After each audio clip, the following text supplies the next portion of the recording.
Asia কাপে super ফ্লোরে গুরুত্বপূর্ণ ম্যাচে আজ মুখোমুখি হচ্ছে পাকিস্তান ও শ্রীলঙ্কা। আপাতত দৃষ্টিতে বাংলাদেশের খেলা না থাকলেও এই ম্যাচের ফলাফলের উপর নির্ভর করছে টাইগারদের ফাইনাল ভাগ্য।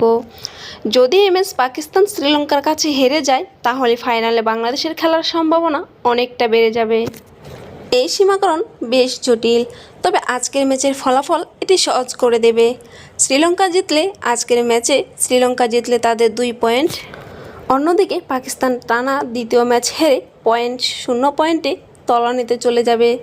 তখন পাকিস্তান, বাংলাদেশ ও শ্রীলঙ্কার মধ্যে পয়েন্টের ব্যবধান দাঁড়াবে। বাংলাদেশের 2 পয়েন্ট এক ম্যাচে, শ্রীলঙ্কার 2 পয়েন্ট 2 ম্যাচে। বাংলাদেশের সুযোগ, এই পরিস্থিতিতে পাকিস্তানের বাকি থাকবে মাত্র একটি ম্যাচ, যা বাংলাদেশের বিপক্ষে।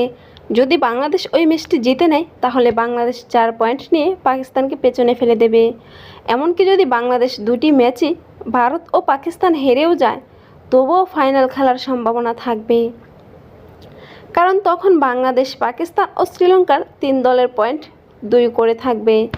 সেক্ষেত্রে নেট রান রেটে যে দল এগিয়ে থাকবে তারাই ফাইনাল খেলবে।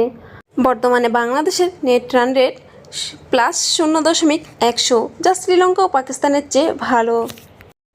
আফগানিস্তানের বিপক্ষে শ্রীলঙ্কার জয় যেমন বাংলাদেশকে সুপার ফ্লোরে ওঠার সুযোগ করে দিয়েছিল, তেমনই পাকিস্তানের বিপক্ষে আজকে জয় বাংলাদেশকে ফাইনালে ওঠার পথে বড় সাহায্য করবে। তাই এই ম্যাচ বাংলাদেশের ক্রিকেট প্রেমীরা চাইবেন যেন শ্রীলঙ্কা জিতে যায়, কারণ শ্রীলঙ্কার জয় মানে বাংলাদেশের ফাইনাল খেলার সম্ভাবনা আরও উজ্জ্বল হয়ে ওঠা।